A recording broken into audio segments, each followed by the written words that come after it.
वाघोली महापालिकेत येऊन 5 वर्ष झाली.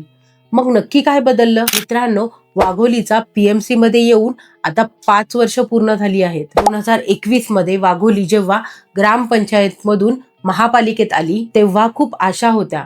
पण आजची परिस्थिती काय आहे? चला तर मग पाहूया. प्रॉपर्टी टॅक्स सगळ्यात महत्वाचा बदल म्हणजे तुमचा टॅक्स. ग्रामपंचायतीच्या तुलनेत आता महानगरपालिकेचा टॅक्स भरावा लागतोय आणि जो खिशाला जड होतोय. घरांच्या किमती 5 वर्षापूर्वी जे घर बजेटमध्ये होतं त्या घरांच्या किमती आता गगनाला भिडल्या आहेत. महापालिकेत नाव आल्यामुळे वाघोलीला आता एक ब्रँड व्हॅल्यू मिळाली आहे. सोयी सुविधा, रस्त्याचा आणि पाण्याचा प्रश्न अजूनही सुटलेला नाही हे मान्य करावं लागेल. पण मोठ्या सोसायट्या आणि कमर्शियल प्रोजेक्ट हे आता महापालिकेच्या प्लॅनिंग नुसार येत आहे. थोडक्यात सांगायचं तर वाघोली हे एक गाव राहिलेलं नसून तर ते एक पुण्याचा महत्वाचा हिस्सा बनला आहे. टॅक्स वाढलाय पण त्याचबरोबर तुमच्या प्रॉपर्टीची किंमतही वाढली आहे. तुम्हाला काय वाटतं?